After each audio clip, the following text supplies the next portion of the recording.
নমস্কার দর্শক বন্ধুরা, আশা করি সবাই খুব ভালো আছেন। আজকে আমি আবার একটি নতুন রেসিপি নিয়ে হাজির হলাম। আজকে রেসিপি করব মোচার চপ। এই মোচার চপ বাড়িতে কিভাবে খুব সহজেই তৈরি করা যায় এবং খেতেও খুব ভালো হয় তা জানতে হলে সম্পূর্ণ ভিডিওটি দেখুন এবং চ্যানেলে নতুন হলে চ্যানেলটিকে অবশ্যই সাবস্ক্রাইব করে পাশে থাকুন। তাহলে বেশি দেরি না করে দেখে নেওয়া যাক আজকে রেসিপি মোচার চপ।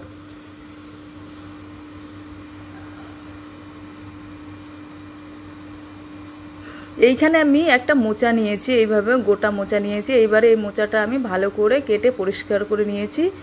পরিষ্কার করে ধুয়ে নেওয়ার পর এইবারে আমি মোচাটা সিদ্ধ করে নেব। তার জন্য প্রথমেই আমি মোচাটা পরিষ্কার করে ধুয়ে প্রেসার কুকারে নিয়েছি। এইবারে প্রেসার কুকারে মোচাটা দিয়ে দেওয়ার পর সামান্য পরিমাণে হলুদ গুঁড়ো ও সামান্য লবণ দিয়ে মিশিয়ে নেব। মিশিয়ে নিয়ে খুব ভালোভাবে মিশিয়ে নিয়ে এবারে আমি মোচাটা সিদ্ধ করে নেব। সামান্য পরিমাণে জল দিয়ে দিয়েছি যাতে মোচাটা তলায় লেগে না যায়। এবারে গ্যাস অন করে প্রেসারে দিয়ে 4 থেকে 5টা সিটি দিয়ে নামিয়ে নেব। তাহলেই মোচাটা খুব ভালোভাবে সিদ্ধ হয়ে যাবে। মোচাটা খুব ভালোভাবে সিদ্ধ হয়ে গেলে আমি একটা ছাঁকনিতে নামিয়ে নেব এবং জলটা খুব ভালোভাবে ছেঁকে নেব।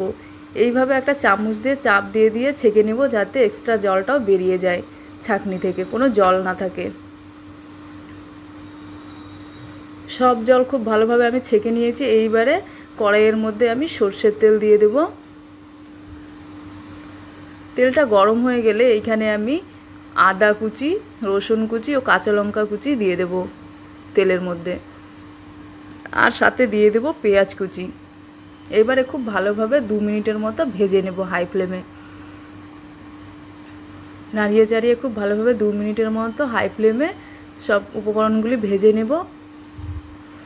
হালকা ভাজা হয়ে গেলে এইখানে আমি দিয়ে দেব এবারে আগে থেকে যে মোচাটা সিদ্ধ করে রেখেছিলাম সেটিকে এবারে দিয়ে দেব, আর একটা সাথে সেদ্ধ আলু দিয়ে দেব। আলুটা একটু ম্যাশ করে নেব, হাত দিয়ে এইভাবে চেপে দিয়ে দেব। এবারে খুব ভালোভাবে আবারও 2 থেকে 3 মিনিট খুব ভালোভাবে মোচা ও আলু এইভাবে ভেজে নেব যাতে কোনো জল না থাকে। জলটা খুব ভালোভাবে শুকিয়ে নেব। এইভাবে নাড়িয়ে চাড়িয়ে খুব ভালোভাবে ম্যাশ করে নিতে হবে খুন্তির সাহায্যে এবং জলটাও খুব ভালোভাবে শুকিয়ে নিতে হবে। এইবারে পরিমাণ মতো দিয়ে দেবো হলুদ গুঁড়ো, ধনে গুঁড়ো ও জিরে গুঁড়ো, আর সাথে দিয়ে দেবো ঝালের গুঁড়ো। আপনারা চাইলে লঙ্কার গুঁড়োটাও নাও দিতে পারেন। আমি এইখানে একটু ঝাল ঝাল করব তার জন্য লঙ্কার গুঁড়ো দিলাম, আর সামান্য পরিমাণে আবারও লবণ দিয়ে দেবো স্বাদ অনুযায়ী। এইবারে সব মশলাগুলো খুব ভালোভাবে মিশিয়ে নেব এবং খুন্তির সাহায্যে এইভাবে নাড়িয়ে চাড়িয়ে এইভাবে ম্যাশ করে নেব এবং খুব ভালোভাবে ভেজে নেব। একটা খুব সুন্দরভাবে স্টাফিং করে নেব যাতে কোনো জল না থাকে। জলটা খুব ভালোভাবে শুকিয়ে গেলে স্টাফিংটা আমি একটা পাত্রে নামিয়ে নেব এবং ছড়িয়ে দেব যাতে ঠান্ডা হয়ে যায়। এইভাবে করে খুন্তির সাহায্যে ছড়িয়ে দেব যাতে ঠান্ডা হয়ে যায়।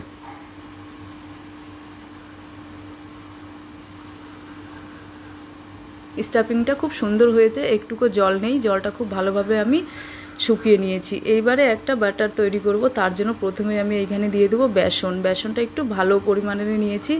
এইবারে স্বাদ অনুযায়ী দিয়ে দেবো লবণ, আর সাথে দিয়ে দেবো সামান্য পরিমাণে কাশ্মীরি লঙ্কার গুঁড়ো, আপনারা চাইলে স্কিপ করতে পারেন, আর সামান্য পরিমাণে দিয়ে দেবো সোডা, খাওয়ার সোডা দিয়ে দিলে এইবারে খুব ভালোভাবে চামচ দিয়ে সবগুলো আমি মিশিয়ে নেব। সোডাটা দিলে একটু মুচমুচে হয় এবং খুব ভালোভাবে ফুলে ওঠে। এইবারে খুব ভালোভাবে মিশিয়ে নিয়েছি। সামান্য পরিমাণে জল দিলাম। এইখানে একবারে জল ব্যবহার করবেন না, অল্প অল্প করে জল দিয়ে ব্যবহার করবেন, না হলে বাটারটা পাতলা হয়ে যাবে। অল্প অল্প জল দিয়ে এইভাবে খুব ভালোভাবে আমি একটা বাটার তৈরি করে নেব। প্রথমেই বললাম একবারে আমি এখানে বেশি জল দেব না, অল্প অল্প করে জল দিয়ে মেখে নেব। মাখা হয়ে গেছে। বাটারটা খুব পাতলাও করব না, খুব ঘনও করব না, একটা স্মুথ বাটার হবে। এই যে দেখেন হয়ে গেছে, খুব সুন্দরভাবে বাটারটা তৈরি করে নিয়েছি। এইবারে মোচাটাও আমার ঠান্ডা হয়ে গেছে। এইবারে শেপ দিয়ে নেব চপের। আপনারা আপনাদের ইচ্ছা মতো শেপ দিবেন। আমি এখানে ডিমের আকারের এইভাবে লম্বা লম্বা শেপ দিয়ে দিচ্ছি।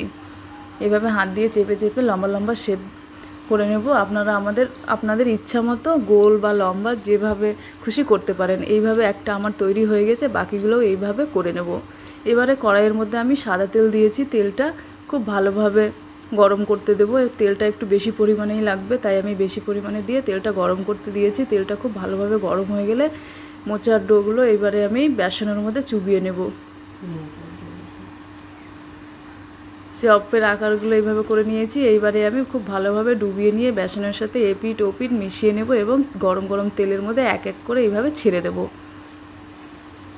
খুব সাবধানে ছাড়তে হবে, আস্তে আস্তে করে, না হলে তেল গায়ের মধ্যে ছিটকে আসতে পারে। খুব আস্তে আস্তে আমি এইভাবে ছেড়ে দিয়েছি। গ্যাসের ফ্লেমটা এখানে হাই রাখবো, লো করব না।